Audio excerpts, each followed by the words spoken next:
I present to you Calamelios Zephyros.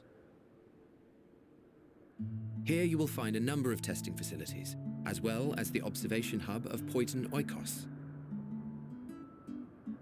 Right then, let's begin by...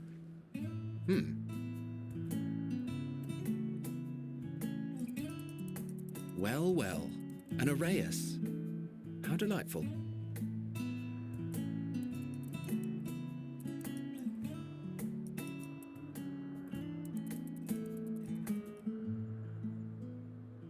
And what, pray tell, is that?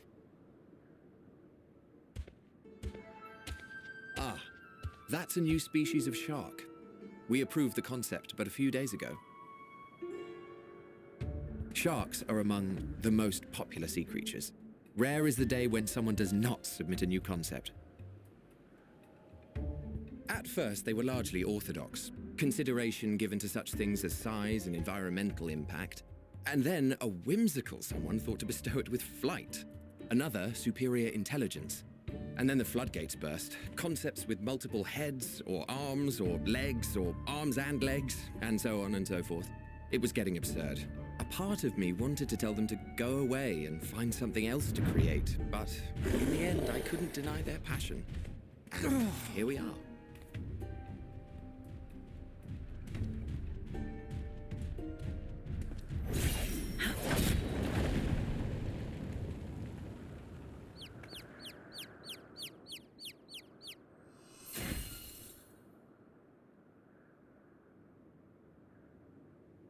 That was too close.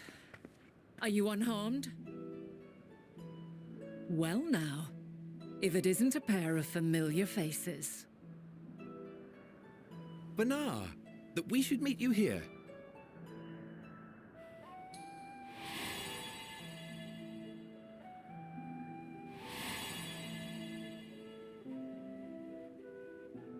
As I mentioned earlier, the better part of the convocation holds that when we retire is when we return to the star. Well, she is not among said majority. Even after stepping down, she carries on with her work. Vanar is her name, and she is the previous Azem. It has been a while, Hythlodaeus. You look well.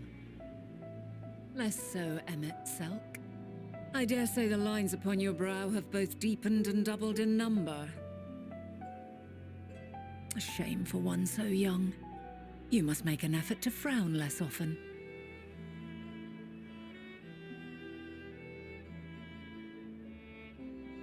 Easier said than done, thanks to your unruly successor. How is he, if I may ask? Incorrigible as ever. Rushed headlong into a volcano on the brink of eruption just the other day. I should be glad to share the tale in its entirety later, if you're so inclined. Huh, you know I am. Now then, you are?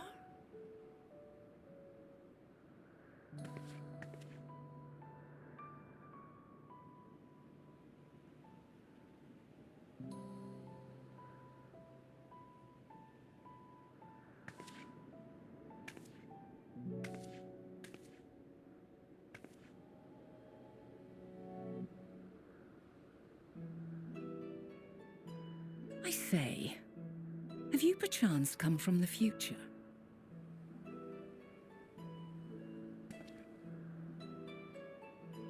I do not believe we have ever met, yet I sense my magic upon you. Therefore, if I wove the enchantment, I could only have done so at a later point in time.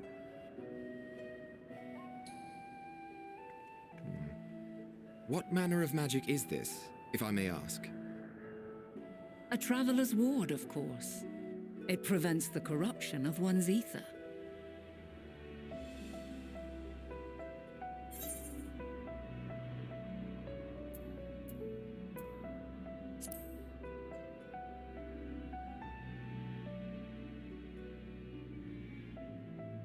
Primals, you say? But I'm not familiar with such beings, but if they enthrall by warping the balance of ether, then yes, the magic would afford you a measure of protection. I gather from your question that you are not ignorant to its presence. Hold on. From the future? That's absurd.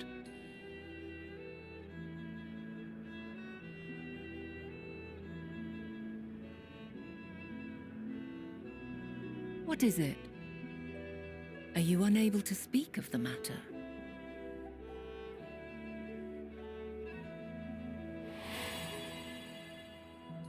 The reality to which you must return exists as a result of the final days. You cannot reshape the past to undo the tragedies of the present.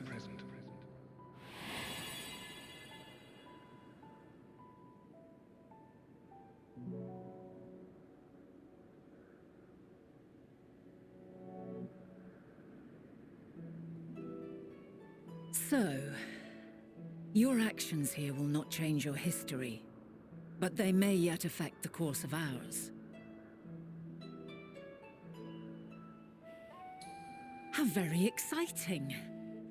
I'm quite fond of delving into the unknown, and there's naught more unknown than the future.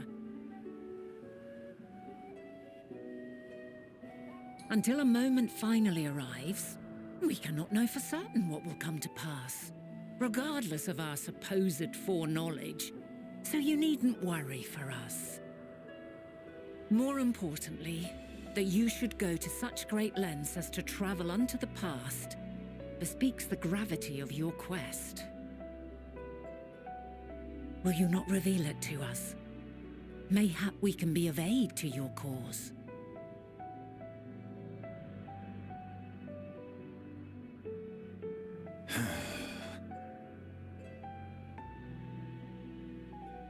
If this is true, then you've been keeping quite the secret to yourself. As a representative of the Convocation, I will hear it all. Your identity, purpose, everything.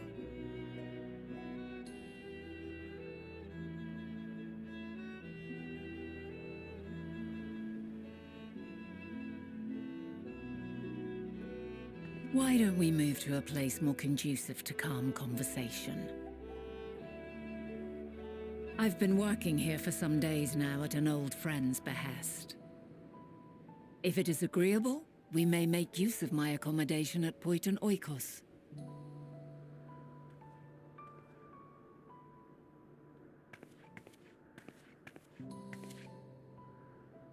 We were meant to meet. I am certain of it. Else I wouldn't have marked you so clearly and sent you unto myself in the past. It's precisely the sort of mischief I would get up to, and quite inspired, if I do say so myself.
wonderful aroma. I feel more relaxed already. Would that I had sweetmeats to offer, but I travel light out of habit. There's plenty of hot water though, so please have as much tea as you like. Now then, will you tell us your tale?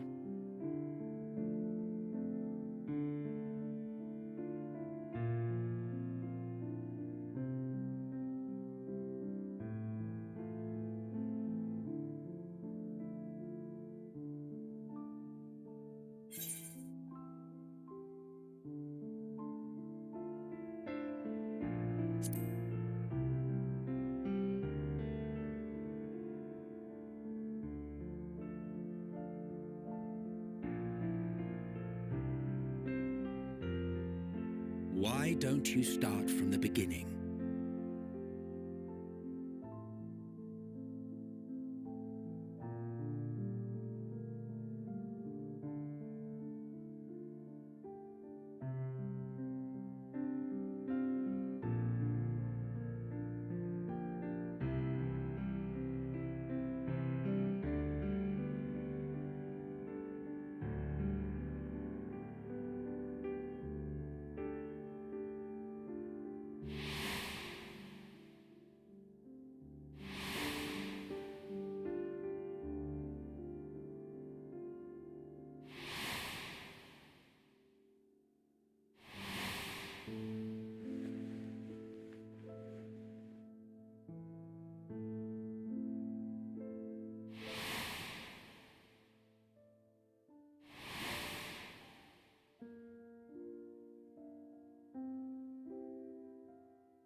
Preposterous.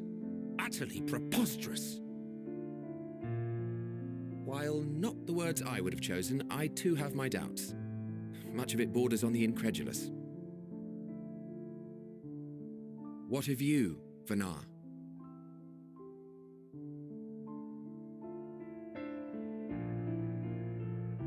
Not knowing the precise details of the first final days, it is difficult to determine the veracity of the tale. Supposing it is all true, I must ask myself why I would do what I did. Why would I feel I had no recourse but to oppose the 14 and create this Hydaelyn? Circumstances change, of course, but it would not have been an easy decision regardless. No, there must have been a reason. One compelling enough to force me to take such drastic measures. Then there is the Elpis flower, which I said would serve as a guide. That it's of import to your mission is plain, but your presence here leads me to believe that this place also holds significance. But what could it be? What are we meant to accomplish? Might it not be simply thus? In the future whence he came, the final days could not be averted. Mankind has no choice but to flee the star.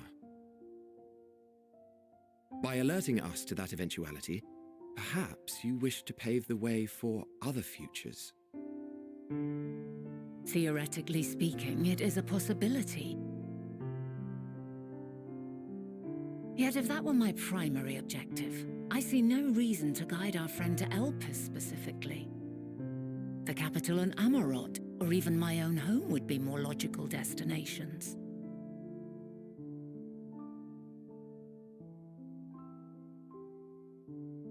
True, true.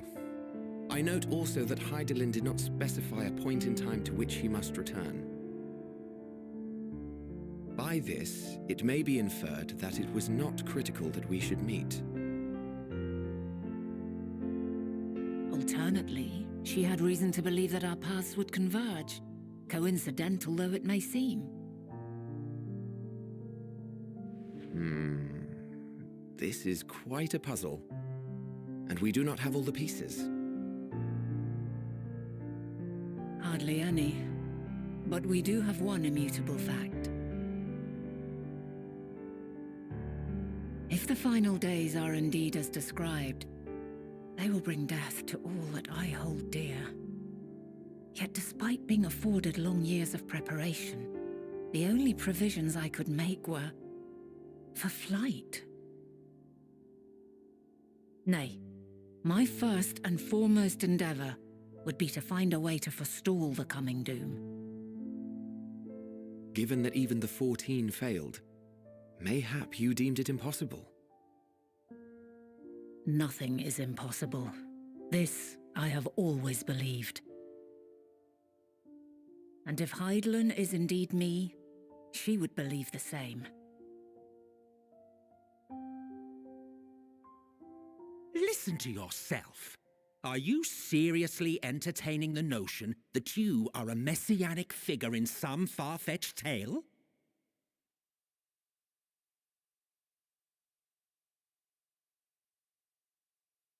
Well, I will not. I refuse to accept that our world could be undone by some unforeseen calamity. I also take offense to my portrayal as a megalomaniacal madman. To sacrifice oneself for the star is a noble act, and I would hold those who gave themselves to this zodiac in the highest esteem.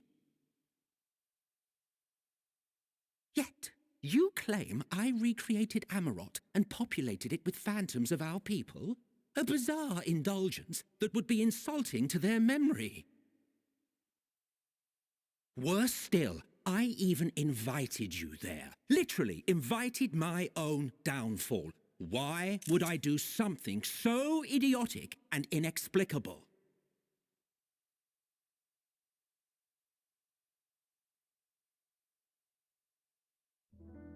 Now, I will allow that the hypothetical task of restoring our world would be daunting in the extreme. The thought of having to bear such a burden for 1,000 lives horrifies me. But I would never forsake my duty. I would never forsake my brethren.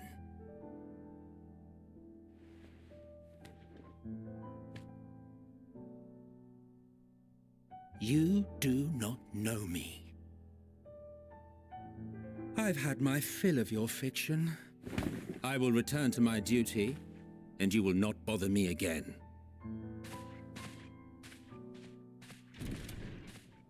Emmett Selk! Wait!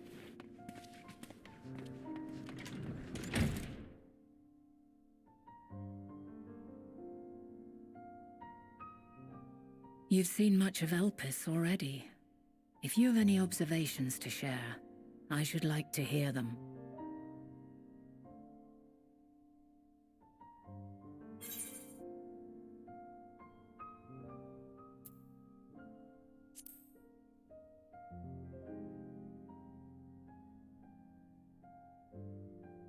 Hermes and his creation Meteon, you say? If Dynamis is the self-same energy as Akasha, as it likely seems, then those two may well be at the center of the calamity to come. This warrants further investigation.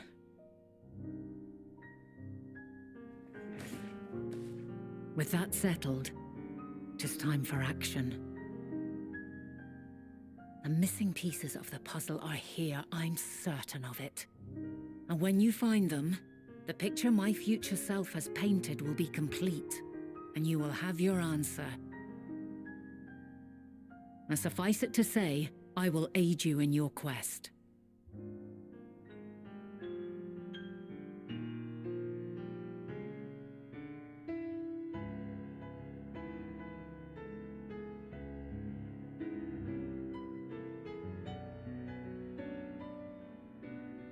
Have faith.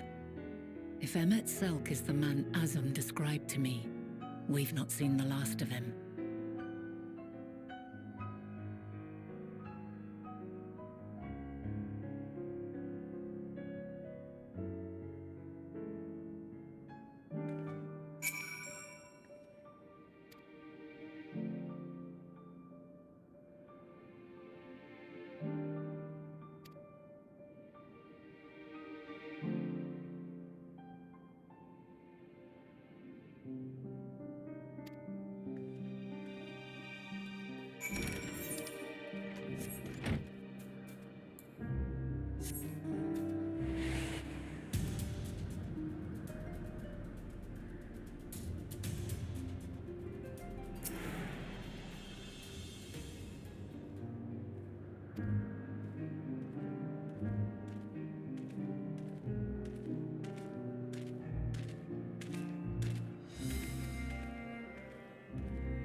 a delightful breeze, and a breathtaking view.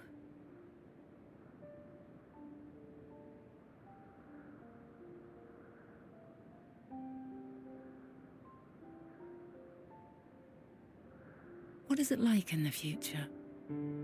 Is the world still a beautiful place?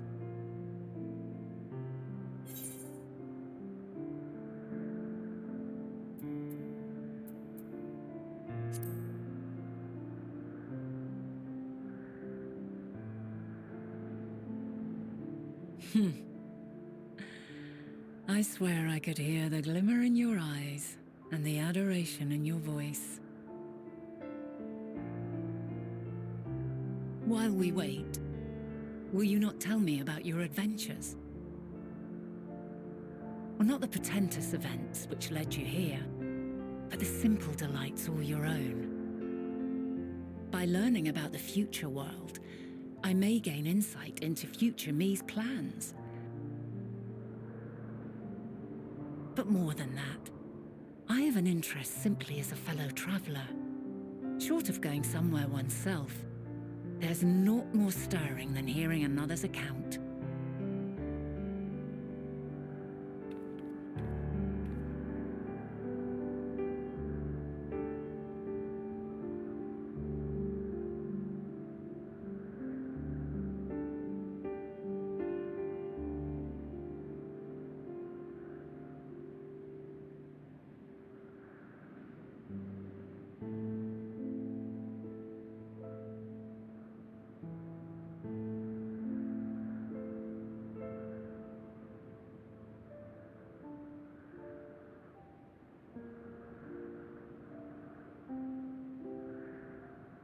Incredible. Would that I could have been there to see it.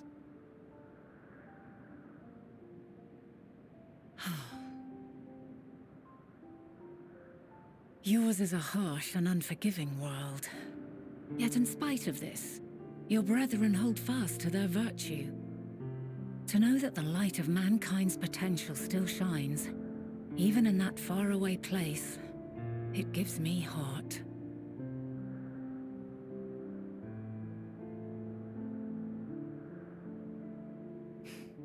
Thank you for regaling me with your tales.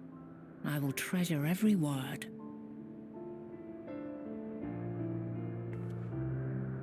As you know, I was once a scholar. And among other things, I sought to understand the workings of the world. What exactly is ether? How formed the laws of nature? Whence sprung mankind? Riddles and mysteries beyond counting. Over the years, I have managed to find answers to some few of them. Yet rather than attain a sense of mastery, the more I understood, the more I came to hold the world and its miracles in awe. We too are miracles, each and every one of us, born of the warm breath of life that traverses the heavens, swirling through eternity. When I fully grasped the improbability of our existence, nothing felt impossible anymore. If it could be imagined, it could be done.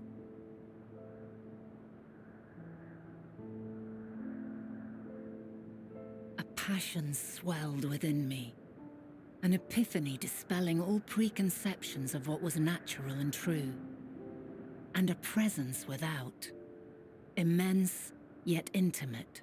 Fate, perhaps, holding us in its tender embrace. As reassuring as it was intimidating, how keenly aware I became of creation's fragility, built as it is upon precarious happenstance. I was overcome with an irrepressible urge to know the world more intimately, to hear its voice, feel its breath.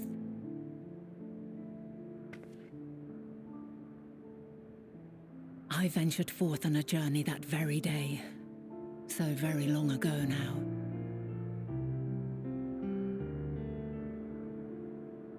Freed from presumption and prejudice, I saw the world through a newborn's eyes.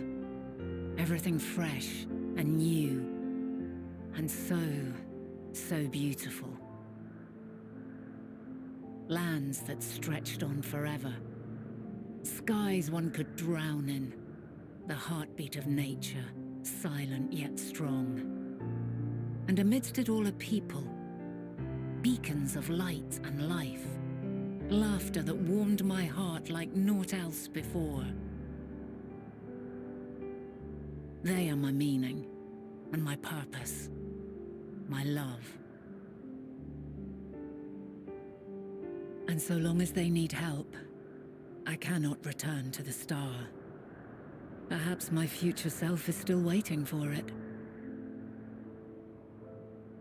The moment she can let go and walk unto the end. Safe in the knowledge that man will find his own way.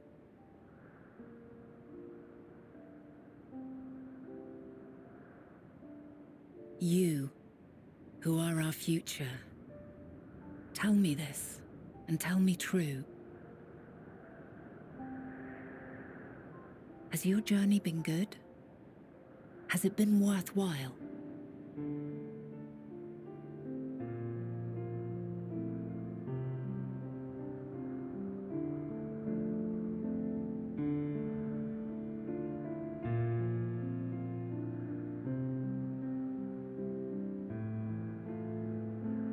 Pray forgive my lateness.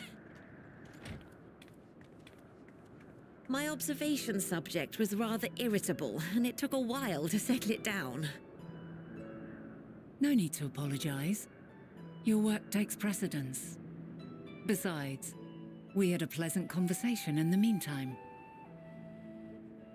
You're too kind. Now then, I'm told you wished to ask me some questions. Indeed. I've an interest in one of Hermes' creations. Meteon. You witnessed a host of them take flight, yes? Oh, that! Yes, I did. 'Twas in the dark of the morn. I'd left the Thalassai after nocturnal observation. As I walked along, I spied a bright light climbing high into the southeastern skies. Then, in an instant, it was gone. Like a shooting star, only rising rather than falling. But then another shot up, then another, and another. Intrigued, I made my way to the edge to investigate. And who should I spy on an isle to the south but Hermes and Meteon, the Metea, rather. There were lots of them, and I realized they must be the shooting stars that I'd seen. A dazzling spectacle indeed. Have you spoken with Hermes about this? Oh, yes.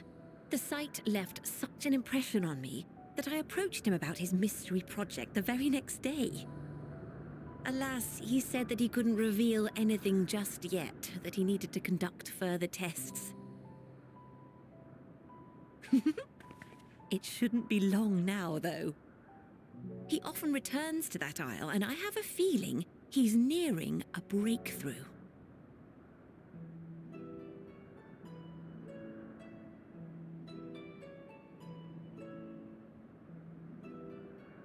Splendid. We are likewise eager for the details. Well, that is all we wish to ask.